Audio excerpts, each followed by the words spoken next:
آقا علیہ السلام کا وصال ہوتا ہے اور ان کے وصال کے بعد مولا علی علیہ السلام ایک آئسولیشن کی زندگی اختیار کر لیتے ہیں. اور وہ آئسولیشن کی زندگی ایسی آئسولیشن کی زندگی نہیں تھی کہ جیسے لوگ سمجھتے ہیں کہ کوئی خانقاہوں میں یا کسی دوسری اسٹیٹ میں پولیٹیکل اسائلم لی. ایسا نہیں تھا. یعنی پہلی قرآن پاک کی کاپی بنانے کے لیے جا رہا ہوں, یہ مولا علی علیہ السلام نے کہا ہے کہ وہ جو پہلی کاپی بنانے کی بات ہوئی ہے قرآن پاک کو کتاب کی صورت میں, وہ آقا علیہ السلام نے مولا علی کو کہا تھا کرنے کو. وہی کوفے کے لوگوں نے شریعت کا فقہ کا پورا دین مولا علی سے لیا اور اس کو درس و تدریس شروع کی اس کی. اور پیرلل میں بصرہ وہ جگہ تھی جہاں پہ حسن بصری رحمۃ اللہ علیہ جو مولا علی کے پاس ایز انفنٹ بڑے ہوئے, ایز انفنٹ انہوں نے ان سے پرورش بھی لی تھوڑی سی کچھ عرصہ, لیکن پھر جب حالات بہت خراب ہونا شروع ہو گئے تھے اور اہل بیت علیہ السلام کے پورے فیملی کی پرسیکیوشن شروع ہو گئی تھی اور ڈیناؤنسنگ پبلکلی اور یہ چیزیں شروع ہو گئی تھی, مولا علی نے جو ریت دیکھا ہے نا مسلم برادرہڈ کا, وہ خالی اگر ایکسپریس کیا جائے تو باسط بھائی ہمیں بڑے ایپیسوڈ لگ جائیں گے یہ بتانے کے لیے کہ کس کس دور میں مولا علی کے ساتھ کیا کیا معاملات روا رکھے گئے. ایک یہ جو پورا کا پورا تصوف کا سلسلہ ہے ہندوستان, پاکستان, بنگلہ دیش اور اس ایریاز میں, یہ حسن بصری کے اس ٹائم سے ہے جو مولا علی کی لائف ٹائم میں سٹارٹ ہوتا ہے. اب یہ دو schools Kufis and people from Basra are already printing, publishing the books and spreading the knowledge from this side, coming directly from the custodian of ilm, Maula Ali alayhi salam. اس دوران ہمیں یہ نہیں بھولنا چاہیے کہ امام باقر علیہ السلام کی 57 ہجری کی برتھ ہے اور کوئی 112-114 ہجری کا وصال ہے ان کا. انہوں نے اس دوران 60-70 ہجری میں پبلیکیشنز درس و تدریس ان کی ہاتھوں کی بھی موجود ہے. یہ جو ان کی کتاب ہے سلیم بن کیش کی اہل تشیع کی, جو سب سے اولڈسٹ بک مانی جاتی ہے, اور جو اصول ہیں امام جعفر علیہ السلام کے, ان کتابوں کی ہسٹری خالی سلیم بن کیش کی جو کتاب ہے وہ کوئی 70 ہجری کی کتاب ہے. ابھی انس بن مالک کی برتھ نہیں ہوئی.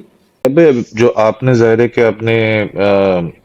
یہ اچھا پوائنٹ ریز کیا کہ قرآن کی بھی تمام کے کمپلیشن اور تمام چیزیں حدیث سے ثابت ہوتی ہیں. اگر آپ بیچ میں سے حدیث کو اس طرح سے نکال دیں تو اب آپ نے ایک طرح سے سمجھ لینا کہ وہ لگا دیا کہ یار اچھا اب بندہ کیا کرے. ٹھیک ہے, یعنی کہ آپ نے ایک طرح کا لاک لگا دیا کہ یار اگر ہم اس بات کو اگر یہاں پہ اب ہم اگر حدیث کو کویشچن کرنا شروع کریں گے تو دیکھیں اب حدیث کے اوپر یا تو آپ دروازہ کھولیں گے یا نہیں کھولیں گے, وہ والی بات ہے. ٹھیک ہے, ایک دفعہ آپ نے حدیث کا دروازہ کھول دیا, جو کہ آپ نے ابھی جس طرح سے اپنا مقدمہ رکھا اس بات کا کہ بھائی قرآن کی کمپلیشن ہی نہیں پتہ چلے گی اگر آپ نے حدیث کا دروازہ نہ کھولا. لیکن پھر اس کے ساتھ جو باقی چیزیں اس دروازے کے اندر سے آتی ہیں, ٹھیک ہے, اب اس کے اندر میں آپ کے سامنے ایک آدھ کچھ سوالات رکھنے کی کوشش کرتا ہوں حدیث اور اس کے. پہلا سوال, بہت بڑا ایک کلیم ہے,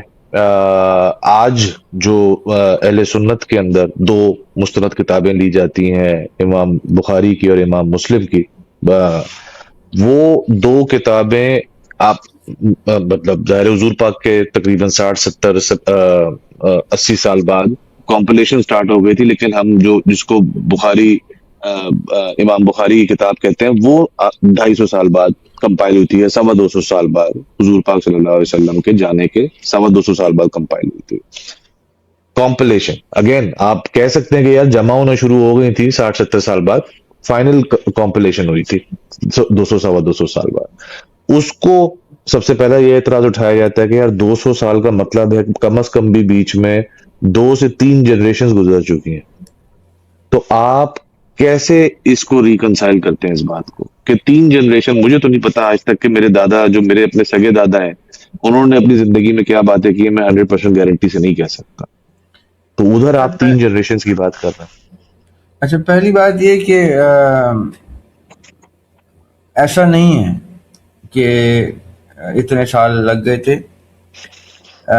پہلی بات تو یہ کہ جو دروازہ علم کا مولا علی علیہ السلام کی صورت میں موجود تھا,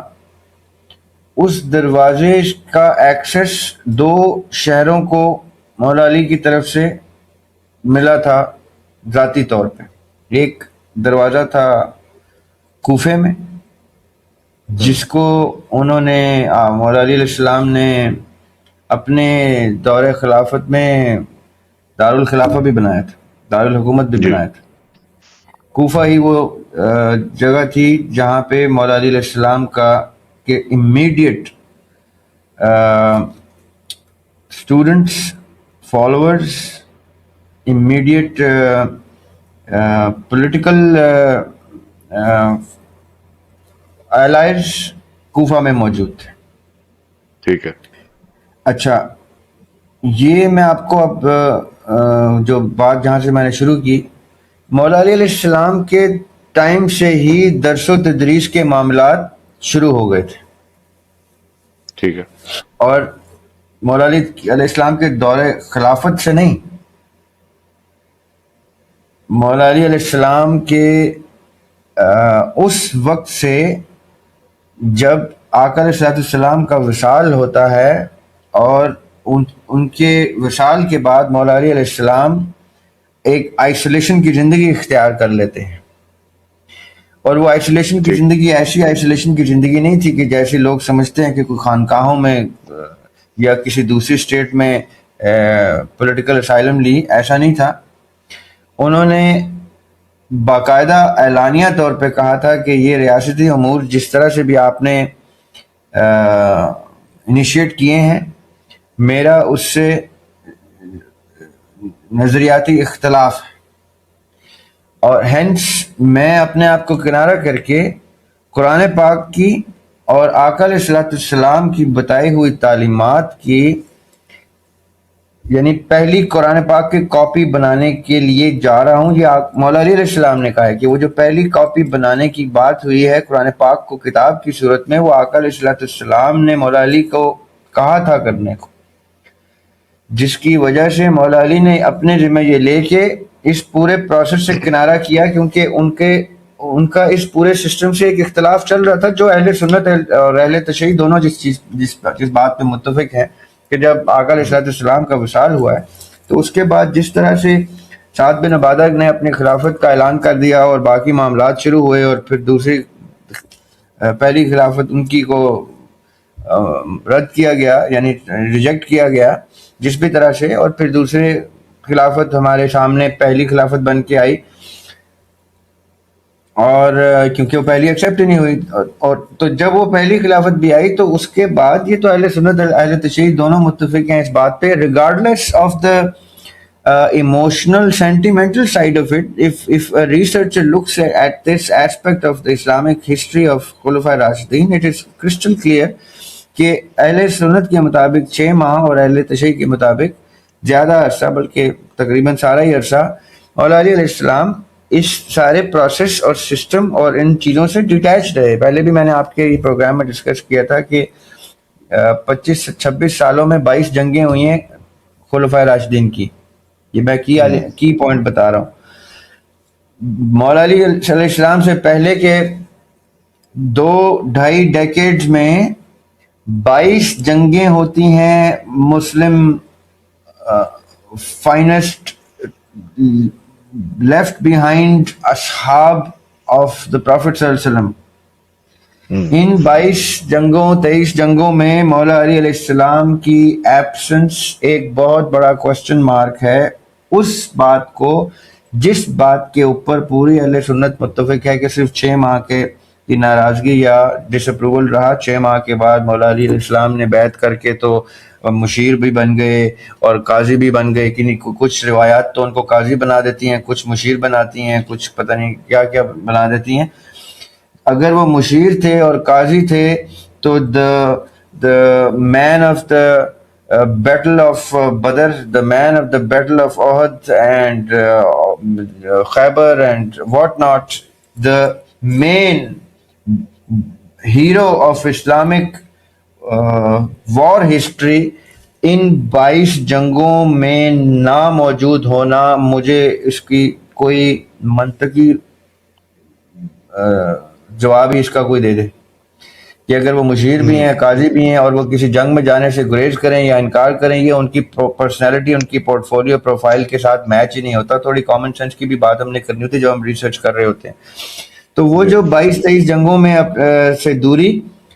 خلافت کے پورے پروسیس سے دوری، اور اس دوران آنا جب ان کو ریسکیو کے لیے بلایا جانا، چاہے وہ انٹلیکچولی ریسکیو کرنا ہو کسی معاملے میں جب امت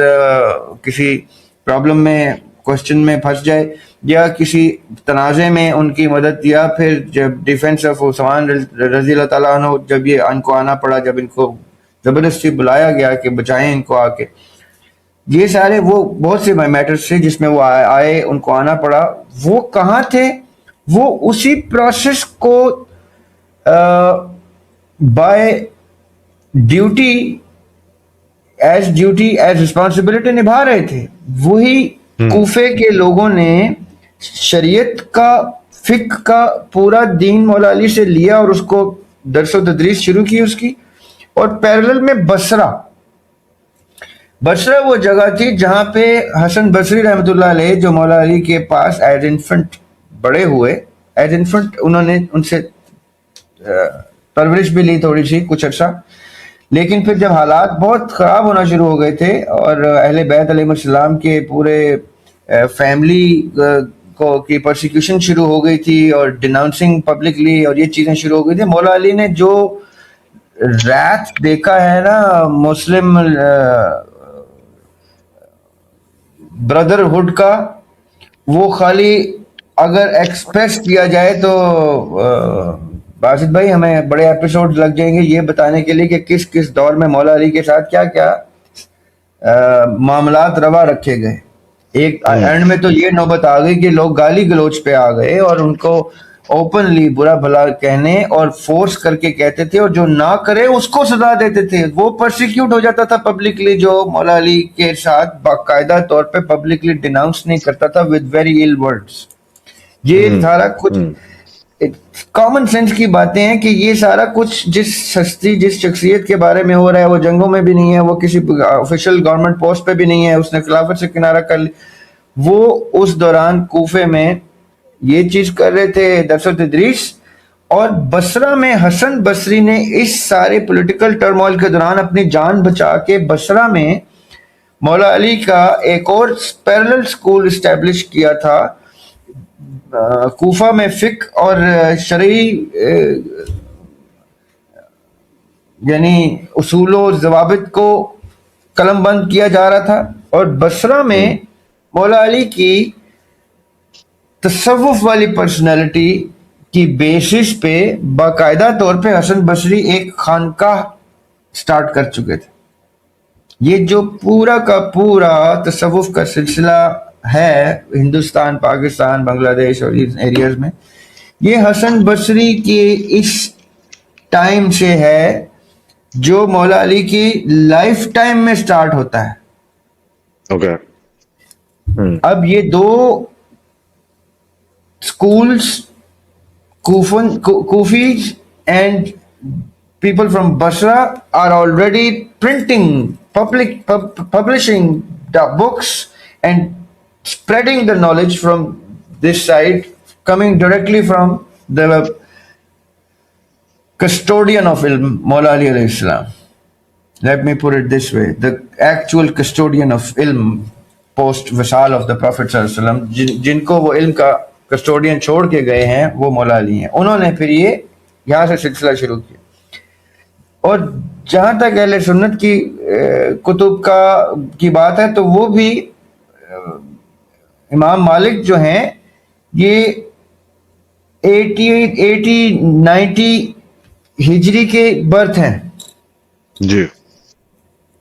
That's 30 odd years after the demise of Hussain علیہ السلام.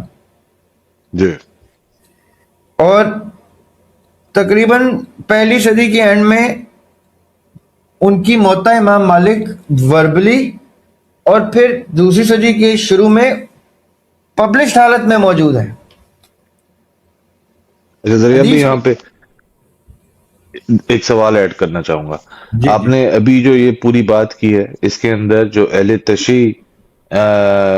کی جو آپ نے پبلیکیشنز کی بات کی, وہ آپ کہہ رہے ہیں حضرت علی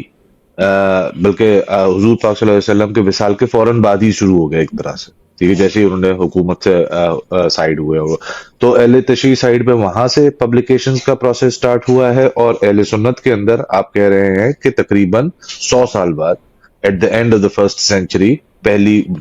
یا at the start of the second century,